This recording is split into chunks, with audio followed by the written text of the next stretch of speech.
చదువుకుందాం. సామెతల గ్రంథం 3వ అధ్యాయం 33వ వచనం. భక్తిహీనుల ఇంటి మీదికి యెహోవా శాపము వచ్చును, నీతిమంతుల నివాస స్థలమును ఆయన ఆశీర్వదించును. హల్లెలూయా. ప్రభునందు ప్రియ సహోదరి సహోదరులారా, దేవుని వాక్యం చెప్తుంది. జ్ఞాని అయిన సొలొమోన్ సామెతలు రాస్తూ ఉన్నాడు. ఆ సామెతల్లో ఒక మాట ఇది నేను జ్ఞాపకం చేస్తున్నాను. భక్తిహీనుల ఇంటి మీదికి ఏమొస్తుందట? శాపం వస్తుంది. నేను అదే జ్ఞాపకం చేస్తున్నాను. ఈరోజు నువ్వు భక్తిహీనుడవా లేదా నీతిమంతుడవా? భక్తిపరుడవా? నీతిమంతుడన్నా భక్తిపరుడన్నా రెండు ఒకేలాగుంటాయి కనుక జ్ఞాపకం చేస్తున్నాడు. భక్తిహీనులైతే అంటే సగం సగం భక్తి, నేను అదే చెప్తున్నా. ఇంకేమంటాం? సగం సగం ఆలోచన, సగం సగం ప్రయత్నాలు. సగం సగం ప్రయత్నాలు చేసిన వాళ్ళు ఎప్పుడైనా కంప్లీట్గా ఏదైనా సాధించగలుగుతారంటారా? సగం సగం పని చేసిన వాళ్ళు ఏదైనా సాధిస్తారా? చెప్పరే, మాట్లాడరు మీరు. సగం సగం పని చేసిన వాళ్ళు అంటే పొద్దుగాల బియ్యం కడిగి బియ్యం పొయ్యి మీద పెట్టి అది పొంగు రాకముందుకే గ్యాస్ బంద్ చేసి ఇంకేమంటాం, నీళ్లు మోద్దామని బిందెత్తుకొని సగం నీళ్లు పట్టుకొచ్చి ఇంట్లో పెడితే ఆ నీళ్ళు సరిపోతాయా? ఆడ అన్నం రెడీ అయిపోద్దా? అంటే సగం సగం పని చేసిన వాళ్ళు ఏది కూడా ఏముండదు వాళ్ళ జీవితాల్లో. ప్రభునందు ప్రియమైన దేవుని బిడ్డలారా, ఎందుకు ఈ మాటను జ్ఞాపకం చేస్తున్నానంటే ఈరోజు బైబిల్ చెప్తుంది, దేవుని వాక్యం చెప్తుంది, భక్తిహీనుల ఇంటి మీదకి ఏమొస్తుందట? అమ్మా నేను అనట్లా, దేవుని వాక్యం చెప్తుంది. భక్తిహీనునిగా ఉంటావా, శాపం వస్తుందట ఇంటి మీదకి. భక్తిహీనులు ఉండొద్దు. చేస్తే సరైన భక్తి చేయాలి, లేదా ఏం చేయకుండా ఊకోవాలా. అర్థమవుతుందా?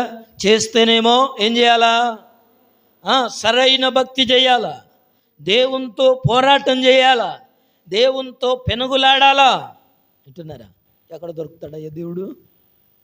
ఫలానా కర్ణపురంలో దొరుకుతాడంటే పోతావు. అర్థమవుతుందా నీకు? ఈ రోజుల్లో అట్లా చెప్పటం అంటే ఏమంటున్నానంటే, లోకంలో అన్యుల విషయానికి వస్తే ప్రభునందు ప్రియులారా, దేవుడు ఫలానా చోట దొరుకుతున్నాడంటే అక్కడ క్యూ కడతారు, లైన్ కడతారు, వచ్చే సంవత్సరం కల్లా పెద్ద గుడి కడతాడు. హల్లెలూయా, హల్లెలూయా, హల్లెలూయా. ఈరోజు క్రైస్తవులకు కూడా అదే రోగం పట్టిందంటే ఏంటో తెలుసా? ఫలానా చర్చికి పోతే, ఫలానా మందిరానికి వెళ్తే, ఫలానా పాస్టర్ దగ్గరికి పోతే. కానీ దేవుడు అలాగ చెప్పలేదు. దేవుని వాక్యం ఏం చెప్తుందంటే, భక్తిహీనుని ఇంటి మీదకి ఏమొస్తుందట? శాపం. ఇంకేమంటున్నాడు? అది మనకు అవసరం లేదు, దాని గురించి మనం మాట్లాడదు. రెండవది, నీతిమంతుల నివాస స్థలం మీదకి ఏమొస్తుంది? ఆశీర్వాదం. హల్లెలూయా. అంటే భక్తిపరులుగా నీతిమంతులముగా ఈ లోకములో మనం ఉండగలిగితేనట, మన నివాసం మీదికి, మన ఇంటి మీదికి, మన స్థలాల మీదికి ఏమొస్తుందట? ఆశీర్వాదం వస్తుంది. హల్లెలూయా, హల్లెలూయా. అందుకోసమే పరిశుద్ధ గ్రంథములో ప్రభునందు ప్రియులారా, నీతిమంతులకు అనేక ఆశీర్వాదాలు ఉన్నాయని చెప్తుంది, భక్తిహీనులకు అనేక శాపాలు ఉన్నాయని రాయబడిందట. హల్లెలూయా. నీతిమంతులకు కలిగే ఆశీర్వాదాలు చాలా, ఇంకేమంటాం, భక్తిహీనులకు కలిగే శాపాలు చాలా అని రాయబడింది. కనుక ప్రభునందు ప్రియ సహోదరి సహోదరులారా, ఆ సామెతల గ్రంథం 13వ అధ్యాయం 25వ వచనాన్ని చదువుకుందాం. 13:25. నీతిమంతుడు ఆకలి తీరా భోజనము చేయును, భక్తిహీనుల కడుపునకు ఏం కలుగుతుంది? లేమి కలుగును. చూడండి, నీతిమంతుడు ఏం చేస్తాడట? ఆశ తీరా ఏం చేస్తాడు? భోజనం చేస్తాడు. అంటే ఏమంటాం? ఆకలి తీరిపోయేటట్లుగా, మనస్సు పూర్తిగా ఆశించిందంతా ఇంకంటాడు. నీతిమంతులకు ఆశించింది వాళ్ళకి ఏమవుతాడ? దొరుకుద్ది. చాలా రిఫరెన్స్ ఉంటాయి కానీ అవన్నీ మనకు అవసరం లేదు. 21వ అధ్యాయం ఇంకా చూద్దాం. 21:20 దేవుని వాక్యం చెప్తుంది. 21:20 సామెతలు 21:20 విలువగల ధనమును నూనెయు జ్ఞానుల ఇంట నుండును వ్యయపరచును. చాలు, చూస్తున్నారు. విలువగల ధనము నూనె ఎవరింట్లో ఉంటాయి? ఎవరింట్లో ఉంటాయి? హల్లెలూయా. విలువగల ధనము జ్ఞానుల ఇంట్లో ఉంటాయి. ఈ రోజుల్లో ప్రభునందు ప్రియులారా, మన ఇంట్లో డబ్బు లేదంటే నేను చెప్పాల్సిన పని లేదు. మన ఇంట్లో సమృద్ధి లేదంటే, మన ఇంట్లో ధాన్యము లేదంటే, మన ఇంట్లో ప్రభునందు ప్రియులారా మన అవసరాలు తీరట్లేదంటే నేను అనట్లేదు, దేవుని వాక్యం చెప్తుంది. ఏమంటుంది? మనం జ్ఞానము లేక చేస్తున్నామని చెప్తుంది. అందుకోసమే విలువగల ధనమును నూనెయు జ్ఞానుల ఇంట ఉంటాయట. ఉండాలి. ప్రభునందు ప్రియులారా, ఎందుకు ఈ మాట నేను జ్ఞాపకం చేస్తున్నానంటే, మన శ్రమ, మన కష్టం మన జీవితాలకి సరిపోవాలా? దేవుని వాక్యం చెప్పింది, నిశ్చయముగా నీ చేతుల కష్టార్జితమును ఏమన్నాడు? చెప్పండి గట్టిగా. ఎవరు? కష్టం చేసే వాళ్ళు ఏం చేయాలి? అనుభవించాలనే దేవుడు కోరుకుంటున్నాడు. కానీ మనం ఏం చేయట్లేదు, మన కష్టాన్ని ఎంతమంది అనుభవిస్తున్నారు? ఎందుకు ఈ మాటలు చెప్తున్నానంటే, ఈరోజు మనము భక్తిపరులుగా ఉన్నామా లేదా భక్తిహీనులుగా ఉంటున్నామా? నీతిమంతుల్లాగా ఉంటున్నామా? నీతిమంతులు భక్తిపరులు ఒకటే, వింటున్నారా? అందుకోసమే ఈ దినం ప్రభునందు ప్రియమైన దేవుని బిడ్డలారా, దేవుని వాక్యంలో దేవాతి దేవుడైన యెహోవా ఆయన ఎదుటనట దావీదు తన జీవితంలో ఎంతగానో ప్రభునందు ప్రియులారా దేవుని మీద ఆధారపడ్డాడు, దేవుణ్ణి నమ్మగలిగాడు, అన్ని విషయాల్లో దేవుని మీద నమ్మకం ఉంచగలిగాడు. కనుకనే దావీదునట దేవుడు ఎంతగానో దీవించాడు అని రాయబడింది. హల్లెలూయా. ఎంతగానో దేవుడు ఏం చేశాడట? దావీదును దీవించాడు. ఒకసారి చూద్దాం మాట. 2వ సమూయేలు గ్రంథం 7వ అధ్యాయం 8వ వచనం దేవుని వాక్యాన్ని చదువుకుందాం. 2వ సమూయేలు గ్రంథం 7వ అధ్యాయం 8వ వచనం. ఇలాగు చెప్పుము, సైన్యములకు అధిపతియగు యెహోవా సెలవిచ్చున్నదేమనగా,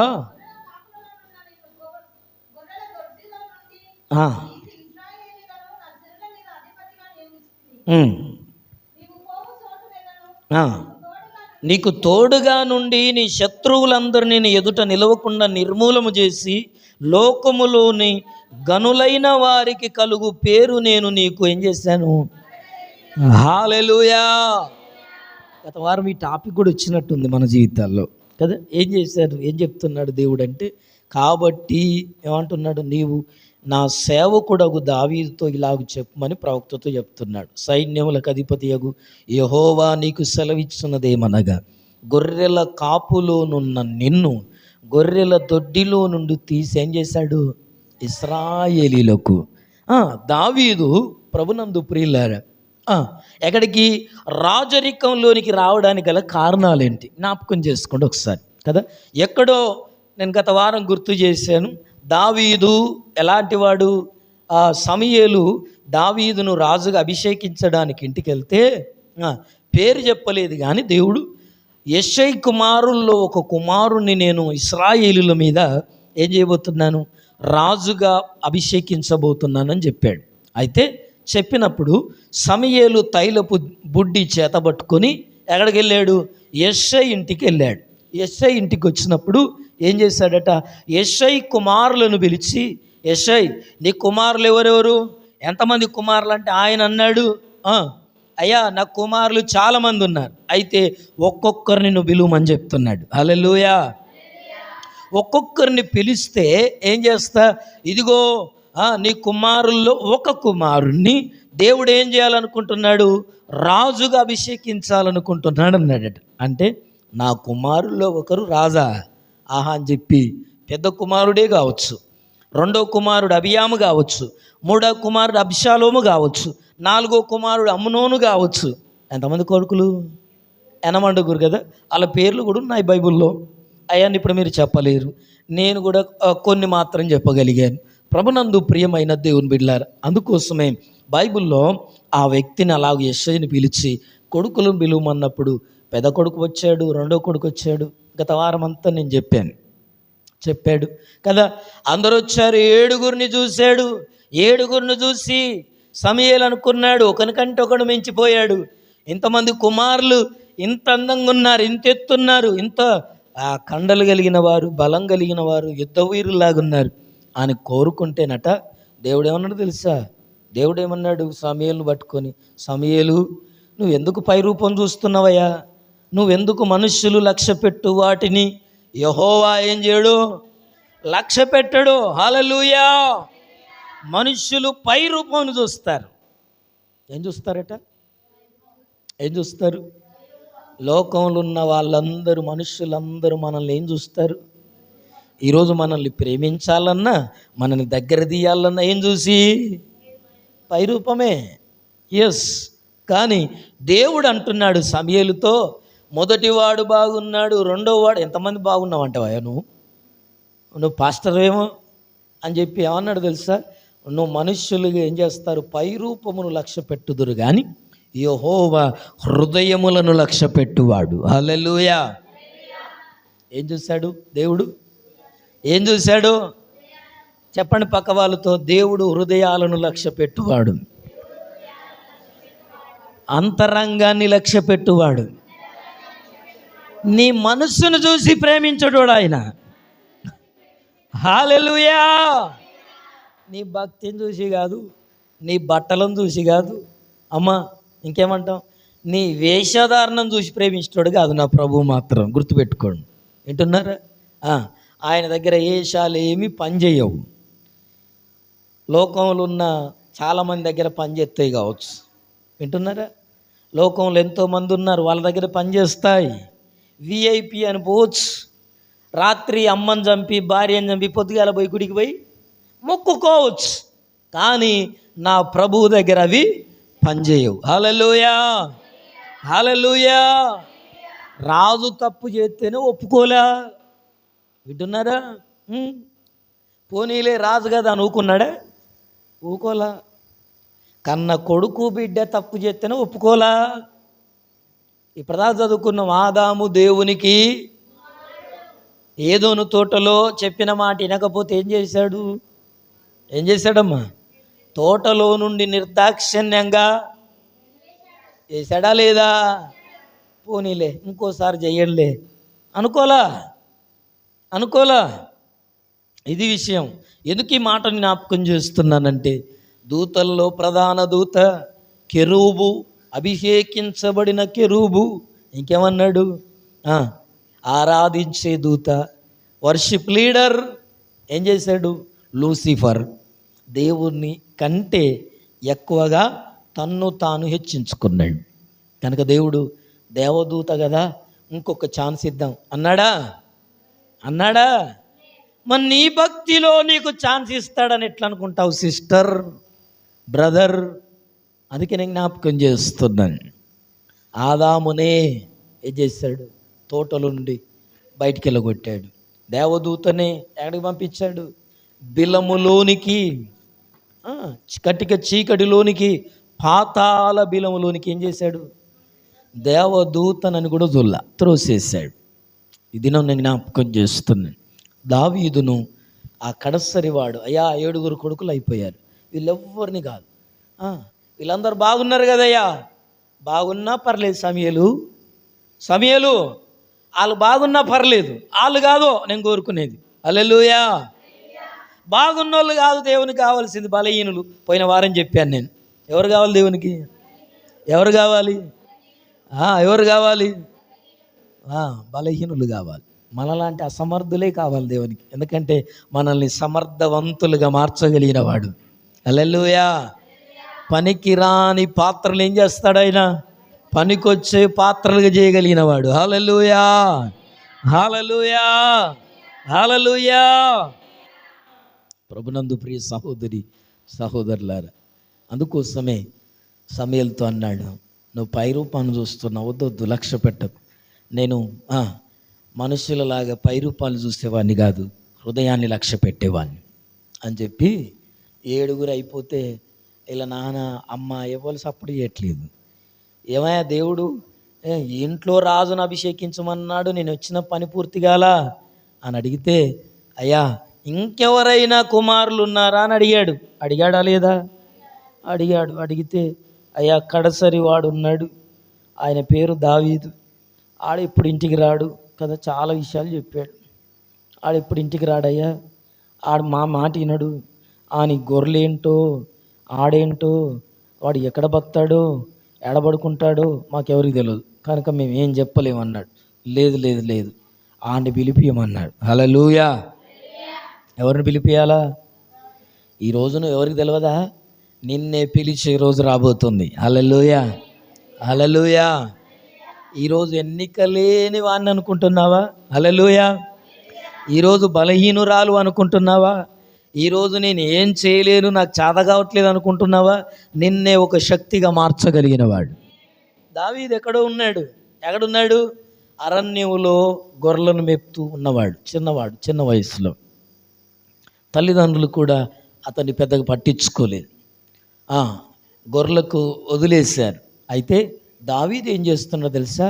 ఆయన ఒంటరితనములో ప్రభువుతో ఉండడం నేర్చుకున్నాడట. హల్లెలూయా. ఎవరితో ఉన్నాడు? దేవునితో ఉన్నాడు. నేను ఇంతకుముందు చెప్పాను చాలాసార్లు, దావీదు పాట పాడితేనట ఎవరినేది? వినేదమ్మా? అయ్యో నువ్వు వినలేదా? మరి మీరున్నట్టు ఫీల్ అవుతున్నారేంటి? గొర్రెలినేదట. హల్లెలూయా. ఈయన పాట పాడితే లేచేది. పొద్దుగా లేవంగానే పాట, నా ప్రాణమా యెహోవాను సన్నుతించుమా. ఆ పాట పాడతారా పొద్దుగాల? అది కాదుగా, యెహోవా నా కాపరి అని పాట పాడేది. పాటలే కీర్తనలు అంటే ఏంటి అనుకుంటున్నారు మీరు? పాటలే. ఈ పాట పాడితేనేమో అన్ని లేచి ఏం చేసేది? పొద్దుగాల సిద్ధపడేది లేవడానికి. అది పొద్దుగాల పాట అన్నట్టు. ఎవరికి? గొర్రెలన్నిటికీ. సాయంత్రం ఇంటికి వచ్చిన తర్వాత పొద్దంతా తిరిగి వచ్చాయిగా, చెట్టు చేమ గుట్ట పుట్ట కొండలు లోయలు తిరిగి వచ్చి క్షేమంగా కడుపు నిండా బిర్రగా తినొచ్చాయి. ఏంటి? ఇంటికి వచ్చాయి. అంటే ఆయన మందకాడికి వచ్చేది, ఈయన ఇంటికి పోయేవాడు కాదు. ఆ రోజుల్లో ఇల్లు లేదు. హల్లెలూయా.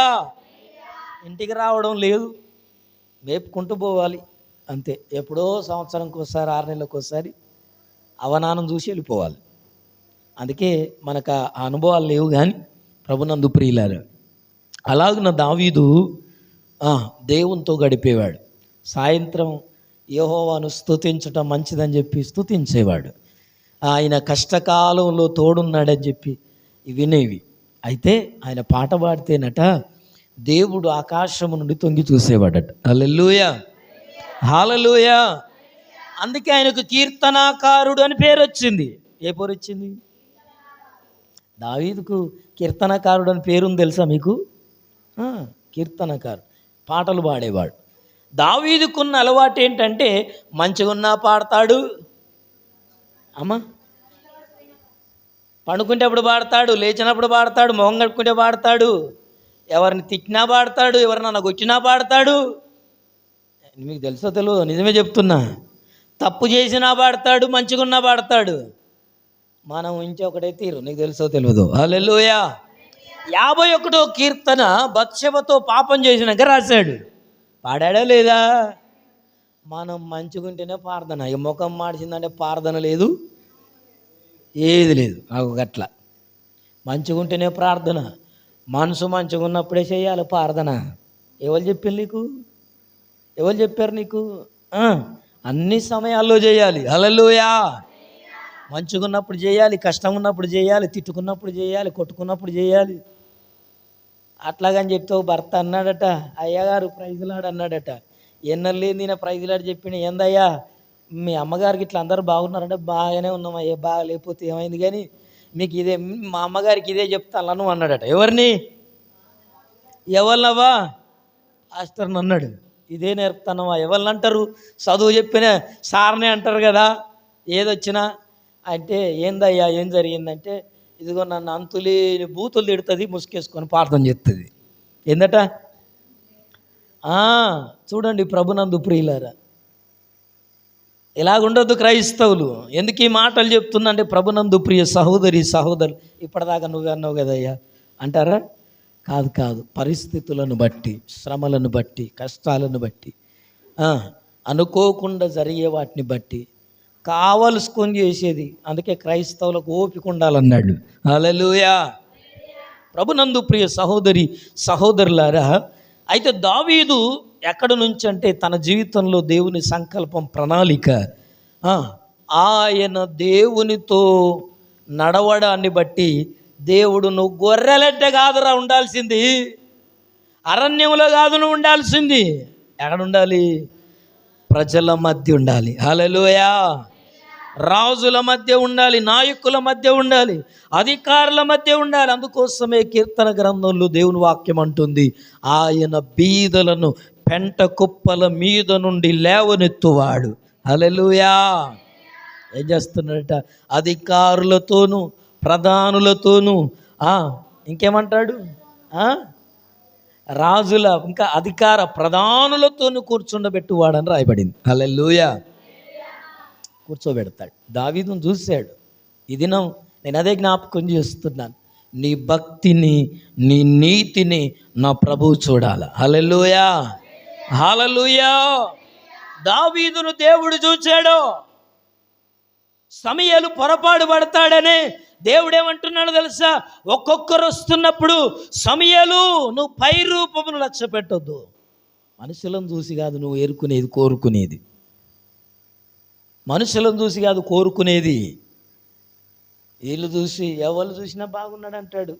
నాకు ఎందుకో ఆ మాటలు చూపెట్టాలనిపిస్తుంది. ఒక్కొక్కరిని చూస్తానంటే, ఒక్కొక్కరిని చూస్తుంటే సమూయేలు అబ్బా ఈయనే కావచ్చు అంటాడు, అబ్బా ఈయనే కావచ్చు అంటాడు, అబ్బా ఈయనే కావచ్చు అంటాడు. ఒక్కొక్కరిని తీరా చూసినాక ప్రభు అంటాడు, ఈయన కాదు, ఈయన కాదు, ఈయన కాదు, ఈయన కాదు, ఈయన కాదు. ఎంతమంది అయిపోయాలి? ఈయన కాదు, ఈయన కాదు. 7 అయిపోయారు. హల్లెలూయా. హల్లెలూయా. కనుక ప్రభునందు ప్రియ సహోదరి సహోదరులారా, ఈ దినం ఈ వాక్యం వింటున్న ప్రియ సహోదరి సహోదరులారా, ఈ దినం జ్ఞాపకం చేస్తున్నాను, నా ప్రభువు ఇదిగో దావీదును ఎక్కడి నుంచి తీసుకొచ్చాడంటే, గొర్రెల దొడ్డిలో నుంచి. గొర్రెల వెంబడి వెళ్ళే దావీదును ఎక్కడ తీసుకొచ్చాడు? ఇదిగో అందుకోసం ఆయన అంటున్నాడు, కాబట్టి నీవు గొర్రెల దొడ్డిలో నుండి తీసి ఇశ్రాయేలును నా జనుల మీద అధిపతిగా నియమించి తిని, నీవు పోవు చోటెళ్లను నీకు తోడుగా నుండి నీ శత్రువులనందరినీ ఎదుట నిలవకుండా నిర్మూలము చేసి లోకములో గనులైన వారికి. చూసారా దావీదుకి ఏం చేశాడట? లోకంలో గొప్పవాళ్ళు ఉంటారే, ధనవంతులు ఉంటారే, అధికారులు ఉంటారే, పదవి కలిగిన వాళ్ళు ఉంటారే, ఆస్తులు కలిగిన వాళ్ళు ఉంటారే, అందంగా ఉండే వాళ్ళు ఉంటుందే పేరు, ఆ పేరుని ఇస్తున్నాడట. హల్లెలూయా. దావీదు యొక్క చరిత్రను ఎంత గొప్పగా మార్చాడు దేవుడు. హల్లెలూయా. హల్లెలూయా. హల్లెలూయా. అందుకే మన నీతి, మన భక్తి దేవునికి కనబడాల, మనుషులకు కాదు. ఈరోజు నేను అదే జ్ఞాపకం చేస్తున్నాను. నీతిమంతుల నివాస స్థలమును ఆయన ఏం చేస్తాడట? ఆశీర్వదిస్తాడు. భక్తిహీనులు ఉంటే ఏం చేస్తాడట? భక్తిహీనుల ఇంటి మీదకి ఏమొస్తుంది? ఇది నేను జ్ఞాపకం చేస్తున్నాను. నీతిమంతుల నివాస స్థలమును ఆయన దీవిస్తాడు. ఇది మనం నీతిమంతులముగా, భక్తిపరులంగా ఆయన ఆ దృష్టికి కనబడగలిగితే, దావీదు దేవుని దృష్టికి ఎలా కనపడుతున్నాడు? 7 కనపల్లా దేవునికి. వీళ్ళందరూ రాజుల దగ్గర పనిచేసేవాళ్ళు, వీళ్ళందరూ విలువిద్యలు వచ్చిన వాళ్ళు, వీళ్ళందరూ ఎత్తరులు అంటే అందుకే ఒక్కలన్నది ఇత్తలేరు ఇంతగానం దండలాడుతుంటే.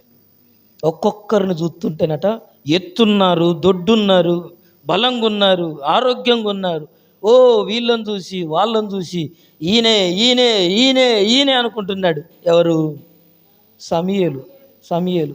ఈయనే కావచ్చు రాజు, ఈయనే కావచ్చు రాజు అంటే ఈయన కాదు, ఈయన కాదు, ఈయన కాదు, ఈయన కాదు అంటున్నారట. హల్లెలూయా. అందుకే చెప్తున్నా, దావీదును తీసుకొచ్చాడు అధికారులు. 8వ అధ్యాయంలో ఉందా? చదవండి. 2వ సమూయేలు చదవం.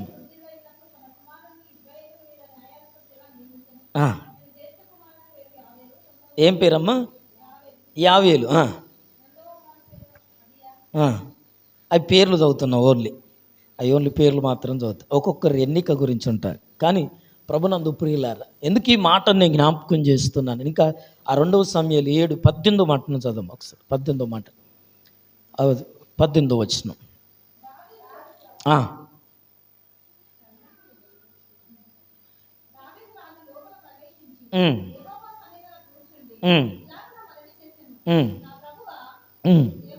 యెహోవా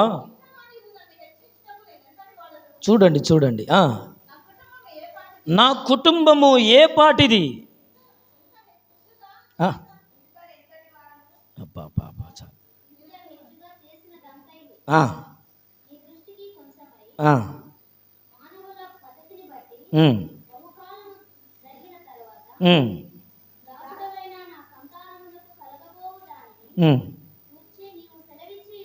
ఓకే చాలు, మీరందరూ చదివింది చాలా, థ్యాంక్ యూ, చాలు. ఓకే, 18 వచనంలో ప్రభునందు ప్రియమైన సహోదరి సహోదరుల 7:18లో రాజు ఏమంటున్నాడంటే, దేవుడు ఎప్పుడైతే ఆ రాజును అభిషేకించి రాజరికాన్ని ఇచ్చాడో, దావీదు యొక్క ఆలోచన, దావీదు రాజు లోపల ప్రవేశించి యెహోవా సన్నిధిని కూర్చుండి ఇలాగున మనవి చేస్తున్నాడు. దేవుని సన్నిధిలో కూర్చోనట దావీదు ఏం చేస్తున్నాడు? ఎందుకు మనవి చేస్తున్నాడట అంటే, దేవుడు ఎక్కనో, చెప్పండి అందరూ, చెప్పరే మీరంతా? మీరు ఎక్కడి నుంచి రాలేదా? ఎక్కడో లేనా మీరంతా? ఒకప్పుడు ఇక్కడనే ఉన్నారా మీరు? అందుకే దావీదు అంటున్నా, ఇది నేర్చుకోవాలట మన జీవితాల్లో. దావీదు ఎక్కడుండే? అందుకే మనవి చేస్తున్నాడు. దావీదు రాజు లోపల ప్రవేశించి యెహోవా సన్నిధిని కూర్చుండి ఇలాగున మనవి చేశాను, నా ప్రభువా యెహోవా, ఇంతగా నీవు నన్ను హెచ్చించుటకు నేనెంతటి వాడను.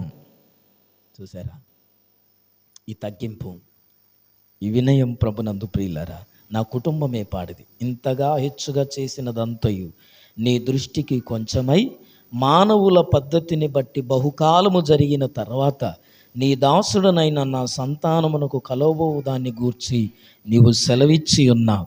యెహోవా నా ప్రభువా, దావీదను నేను ఇక నీతో ఏమి చెప్పుకొందును? చూడండి, ఇక చెప్పడానికి ఏముంది? ఎక్కడో ఉన్న నన్ను ఎక్కడికి తీసుకొచ్చావు? నేను ఎక్కలేనంత ఎత్తైన కొండనెక్కిచ్చావు. హల్లెలూయా. ఊహించని జీవితంలోకి తీసుకొచ్చావు. చూడండి, అంత తగ్గించుకుంటున్నాడు. అంత దేవుని సన్నిధిలో ప్రభునందు ప్రియులారా, ఎందుకు ఈ మాటను జ్ఞాపకం చేస్తున్నానంటే, ఇదిగో దావీదు దేవుని దృష్టికి అలాగున్నాడు, అనుకూలుడుగా ఉన్నాడట. హల్లెలూయా. ఎవరి దృష్టికి? దేవుని దృష్టికి అనుకూలంగా ఉన్న దావీదు ఏమయ్యాడు? ఎక్కడో ఎడారిలో అరణ్యములో గొర్రెలను కాస్తున్న దావీదు ఎక్కడికి వచ్చాడు? మనుష్యుల మధ్యలోకి రావడమే కాదు, మనుష్యుల మధ్యలో ఏమైపోయాడు? గత వారం చెప్పాను, ఊరికి సర్పంచ్ అయిపోయాడు, కానీ ఒక రాజ్యానికి రాజు అయిపోయాడు. హల్లెలూయా. రాజ్యానికి రాజుగా మార్చబడ్డాడు. అంతగా దేవుడు హెచ్చిస్తే రాజైపోయాను కదా అని చెప్పి సంకలు కట్టుకోకుండా ఏం చేస్తున్నాడట? దేవుని సన్నిధికి వచ్చి నన్ను ఇంతగా హెచ్చించుటకు నేనే పాటివాను, నా కుటుంబమే పాడిది, నా జీవితమే పాడిది. అయ్యా, మానవుల పద్ధతి చొప్పున ఏమంటున్నాడు? ఇదిగో నువ్వు ఎంత చేసావు, నాకు నువ్వు చేసిందంతా ఇంత కాదు, నేను ఇంకేం అడగాలి నిన్ను? హల్లెలూయా. ఇంకా నేను నిన్నేం అడగాలంటున్నాడు. మనం అయితే ఎన్ని అడిగినా అడుగుతాం. రోగం పోయేదాకా రోగం అంటాం, ఇల్లు వచ్చేదాకా ఇల్లు అంటాం, కష్టం పోయేదాకా కష్టం అంటాం. దావీదు అంటున్నాడు, ఇంకేం అడగాలి నిన్ను అన్నాడా లేదా అక్కడ? ఇంకా నేనేం చెప్పాలయ్యా? హల్లెలూయా. సార్, ఒక్కసారి మనకున్న రోగం నుంచి విడుదల మనం పొందాం, మనకున్న కష్టాన్ని నుంచి విడుదల పొందామంటే దేవుడు మన ఎందున్నాడని అర్థమే కదా, అవునా కదా? హల్లెలూయా. ఒక్కసారి దేవుని యుద్ధ నుంచి మనం సమాధానం పొందుకున్నామంటే ఎవరున్నట్టు మనతో? గడికోసారి అడగాల దేవుని, నాకు అర్థం కాదు. మన పక్కనున్న వాళ్ళ నువ్వుకి ఎప్పుడొచ్చినా అడుగుతారా? అడుగుతారా? ఎవరిని అడగాల? వారానికి ఒకసారి, సంవత్సరానికి వచ్చేటోళ్ళని ఏమనాలా? ఎప్పుడొచ్చినావు, బాగేనా అని అడగాలి. పక్కకున్న వాళ్ళను ఇక బాగా ఎప్పుడు వచ్చినావు అన్నారు అనుకో, ఏమంటారు? అది గుర్తుపెట్టుకోండి. హల్లెలూయా. దేవుడు ఎప్పుడు మనతో నిత్యం ఉండేవాడు. ఇక పోతే 2వ సమూయేలు గ్రంథం 6:11 మనకు తెలిసిన విషయాలు. ఓబేదెదోము అతని జీవితంలో ప్రభునందు ప్రియులారా జరిగింది ఏంటి? మందసాన్ని తీసుకొచ్చుకొని ఇంట్లో పెట్టుకున్నాడు. ఎక్కడ పెట్టుకున్నాడు? ఎక్కడా ఓబేదెదోమని నేనే చెప్పా. మందసాన్ని తెచ్చుకొని పెట్టుకున్నాడు అన్న. ఎక్కడ పెట్టాడు? ఇంట్లో పెట్టాల. హల్లెలూయా. నీతిమంతుల నివాస స్థలముల మీదకి ఏమొస్తుందట? ఓబేదెదోము ఎలాగున్నాడు ఇప్పుడు? నీతిమంతుడిగా దేవుని సన్నిధిని ఆహ్వానిస్తున్నాడు. ఇన్ని రోజులు అందరి లెక్కనే బతికిండు. ఇన్ని రోజులు భక్తిపరుడు కాదా? ఇన్ని రోజులు నీతిమంతుడు కాదా అంటే ప్రభునందు ప్రియులారా మందసం ఎప్పుడు వచ్చిందో ఏమైపోయాడు? కాస్త భక్తి పెరిగింది, పరిశుద్ధత పెరిగింది, ఆత్మీయత పెరిగింది, ప్రార్థన జీవితం పెరిగింది. హల్లెలూయా. 3 నెలల్లో ఏమైపోయింది? ఇంటి రూపురేఖలు మారిపోయాయి. హల్లెలూయా. భార్య మారింది, పిల్లలు మారారు, వింటున్నారా? తల్లిదండ్రులు మారారు, పరిసరాలు మారిపోయాయి. రేకులిల్లు పోయింది, గుడిసె కొట్టుకుపోయింది. ఏమొచ్చేది?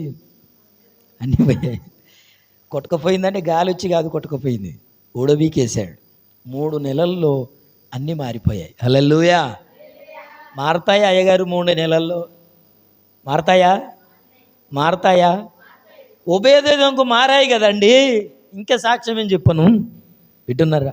ఓబేదెదోము జీవితంలో 3 నెలలు మందసాన్ని ఉండడాన్ని బట్టి ఏమైంది? దేవుడు ఓబేదెదోము ఇంటి వారిని, ఓబేదెదోముకు కలిగిన సొత్తంతటిని దేవుడు ఏం చేశాడు? ఆశీర్వదించాడు. కారణం ఏంటంటే ఇంట్లో పెట్టుకున్నాడు.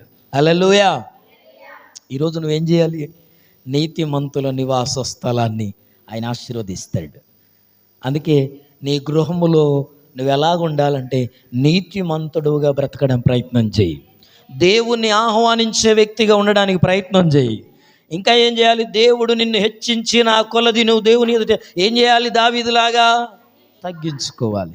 ఇంకేం చేస్తున్నంటే మార్త యోహాను సువార్త 11వ అధ్యాయంలో యేసు ప్రభు ఎప్పుడు వచ్చినా ఏం చేసేదట? తన గృహాన్ని తెరిచేదట. హల్లెలూయా. ఇల్లుని తెరిచేది. హల్లెలూయా. ఆ బేతనీయలోనికి ఎప్పుడు వచ్చినా మార్త ఏం చేసేదంటే యేసు ప్రభుని ఇంట్లోనికి ఆహ్వానించి యేసు ప్రభు కావలసినవన్నీ ఏం చేసేది? తెచ్చిపెట్టేది. పిండి వంటలు రెడీ చేసేది. ఇంకా మరీ అయితేనట యేసు ప్రభు వచ్చాడా ఆ రోజు పనులన్నీ డుమ్మా. హల్లెలూయా. ఈరోజు ఎంతమంది ఉన్నారు అలా? ఇవాళ పనులన్నీ డుమ్మా అని పెట్టుకుంటే వాళ్ళు ఎంతమంది ఉన్నారు? ఇలా ప్రార్థన ఉంది, పనులన్నీ డుమ్మా. ఈరోజు నేను ప్రార్థన చేసుకోవాలి, పనులన్నీ డుమ్మా. నాకు ఒక్క రోజు దొరకట్లేదండి, ప్రార్థన చేస్తున్నా. వింటున్నారా? యథార్థంగా చెప్తున్నా. ప్రభువా ఒక్కరోజు నీతో ప్రార్థన చేయడానికి నాకు టైం కావాలి, నా సెల్లు స్విచ్ ఆఫ్ పెట్టాలా? ఆ రోజులు పోయాయి నా జీవితంలో.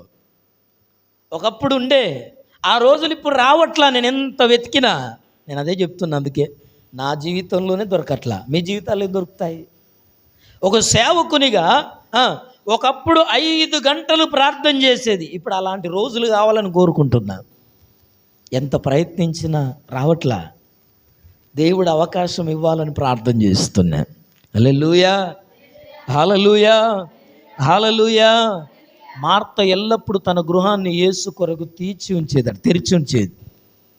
వచ్చినప్పుడల్లా అక్క మార్త పనిచేసేది, మరి ఏమో ఆయన పాదములు ఎద్ద కూర్చుండేదట. హల్లెలూయా. ఎందుకో తెలుసా? ఆయన నోటి నుండి వచ్చే మాటలు వినడానికి. హల్లెలూయా. ఈరోజు ఎంతమంది ప్రభునందు ప్రియులారా మీ గృహాల్లో దేవుని మాటలు వింటున్నారు? మీ వ్యక్తిగతంగా మీ జీవితాల్లో దేవుని స్వరాన్ని వినగలుగుతున్నారు? మాటలు వింటున్నామంటే టీవీ పెట్టుకున్నాడు కాదు, దేవుని స్వరం వినగలగాలి. హల్లెలూయా. అంతమంది అనుభవంలోకి వెళ్ళారు, దేవుని స్వరాన్ని వినే అనుభవం, దేవుని స్వరాన్ని వినడం. హల్లెలూయా. వినాలి. దేవుడు మాట్లాడతాడంటే మనకే డౌట్. ఎవరన్నా కొడుకో భర్త ఉండి దేవుడు మాట్లాడతాడానే? నీతో ఎప్పుడైనా మాట్లాడిండా అంటే ఏమంటావు? సమాధానం ఉన్నది నీ దగ్గర, నాకు అర్థం కాదు. ఈత ఏం తల్లి అలా ఉన్నావు అంత సమాధానం ఉందా? మాట్లాడతాడండి, కాకపోతే అప్పుడప్పుడు సమయం, దేవునికి టైం ఉండాలి కదా. ఇవి ఏదో చెప్తుంది. దేవునికి ఏం కావాలంట? ఏం కావాలమ్మా దేవునికి? దేవునికి టైం కావాలా? దేవునికి 24 గంటలు కాదండి, అది మనుషులకు 24 గంటలు అనేది. దేవునికి దేవుని టైం చెప్తారు ఎవరన్నా? దేవుని గడియారం టైం చెప్పగలరు ఎవరైనా? హల్లెలూయా. 1000 సంవత్సరములు ఒక దినము వలె ఉన్నాయట ఆయన దృష్టికి. హల్లెలూయా. అది దేవుని టైం, 24 గంటలు మనకు. అందుకోసమే ప్రభునందు ప్రియులారు, ఆయన కొరకు మార్త ఎప్పుడు తలుపులు తెరిచి ఉంచేది అంటే ఇంటిలోనికి ఆహ్వానించడం. ప్రభువుని ఆహ్వానించాలి. మన జీవితాల్లోనికి, మన గృహాల్లోనికి ప్రభువుని ఎప్పుడు ఆహ్వానిస్తామో అప్పుడు ఏం చేయబడతామంటే మన గృహాలు, మన ఇల్లు మనం దీవించబడతాం అని రాయబడింది. హల్లెలూయా, హల్లెలూయా, హల్లెలూయా. అపోస్తుల కార్యం 16వ అధ్యాయంలో లూదియా అనే స్త్రీ కనబడుతుంది. ఆమె యేసు ప్రభుని అంగీకరించింది. పౌలు మాట్లాడుతున్నప్పుడట ఆమె ఏం చేసిందో తెలుసా? ఆమె హృదయము తెరవబడింది అని రాయబడింది. హల్లెలూయా. దేవుని మాటలు వినడానికి ఏం చేసిందట? ఆమె హృదయాన్ని తెరిచింది. అంటే ఆమె ఎక్కడ కూడా డిస్టర్బ్ కాకుండా, ఎవరి వైపు చూడకుండా పౌలు చెప్పే మాటల మీదనే దృష్టి పెట్టిందట. హల్లెలూయా. హృదయం తెరవడం అంటే అది. హల్లెలూయా. అందుకే మన హృదయాలను తెరవాలి. లూదియా ఆమె కొరకు బైబిల్లో ఎందుకు రాయబడిందంటే ప్రభువు కొరకు, దేవుని మాటల కొరకు హృదయాన్ని తెరిచింది. తెరిచి ఆమె ఏం చేసిందో తెలుసా? ఆమె ఏం చేసిందమ్మా? తుయతైర పట్టణస్థురాలు ఒక సంఘాన్ని కట్టింది. హల్లెలూయా. ఒక సంఘానికి సేవకురాలుగా పనిచేసింది. హృదయం తెరవబడిన వారు దేవుని కొరకు వాడబడతారు. లూదియా తెరవబడిన హృదయంతో దేవుని పనిచేసింది. అంతేకాదు లూకా సువార్త 16:31 చెరసాల నాయకుడు, ఆయన కళ్ళు తెరవబడ్డాయి. అక్కడ జరిగిన జైల్లో పౌలు శిలల్ని వేసినప్పుడు ఏమైందమ్మా? భూకంపం వచ్చేది. వాళ్ళు పౌలు శిలలు రాత్రి వేళ ఏం చేశారు? పాటలు పాడితే చెరసాల నాయకుల యొక్క, ఖైదీల యొక్క సంఖ్యలు ఊడిపోయాయి. అప్పుడు ఆ చెరసాల నాయకుడు ఏమయ్యాడు? మారు మనసు పొందాడు. ఆ పౌలును శిలను ఇంటికి తీసుకెళ్ళి ఏం చేశాడు? ఆ రాత్రే ఏం చేశారంటే బాప్తిసం తీసుకున్నాను. అంటే ఎప్పుడైతే ప్రభునందు ప్రియమైన దేవుని బిడ్డలారా మన జీవితాల్లో దేవునికి స్థానం ఇస్తామో, నీతిగా మన గృహాల్లో మనం బ్రతుకుతామో, మన గృహాల మీదికి, మన జీవితాల మీదకి ఏమొస్తుందట? దేవుని ఆశీర్వాదం వస్తుంది. కనుక అందరం తల వంచుదాం, కళ్ళు మూసుకుందాం. ఈ ఉదయకాలం ప్రభు సన్నిధికి వచ్చిన మనందరి జీవితాల్లో వాక్యాన్ని బట్టి ప్రార్థన చేద్దాం. ఇదిగో దేవుని వాక్యం మీద నుంచి చెప్పబడుతున్నట్లుగా నీతిమంతుల నివాస స్థలం మీదికి ఆశీర్వాదం వస్తుందట.